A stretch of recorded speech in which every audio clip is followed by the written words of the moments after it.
Lapi porokoer.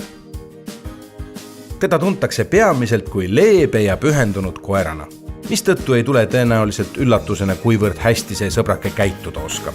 Ta on väga kuulekas kaaslane, kes on ainuüksi Soomes võitnud hulgaliselt auhindu. Teised koerad teda ei häiri ning teiste loomadega on ta samuti hell. Äärmiselt nutika ja valvsa koerana on tal oma ümbrusest alati suurepärane ülevaade. Võõrastega on ta pigem uje ja alalhoidlik, ta ei soovi sattuda vastasseisu. Valve- ja kaitsekoera otsides ei ole mõtet tema poole vaadata. Tema ülesanne on aegade algusest olnud karja ajada. Vahel ta küll haugub, ent enamasti siis, kui miski teda liialt elevile on ajanud. Ta vajab päris palju trenni, ent erinevalt paljudest teistest tõugudest ei muutu ta paari jalutuskäigu ärajäämisel liialt destruktiivseks. Ta saab piisava füüsilise koormusega igapäevasest aktiivsest mängust koduhoovis.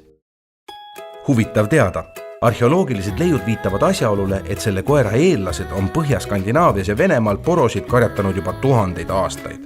Pärast teist maailmasõda päästis grupp entusiastlikke Soome koeraaretajaid Lapi porokoera väljasuremisest. Lapi porokoer, üdini kuulekas, vaikne ja tubli koer.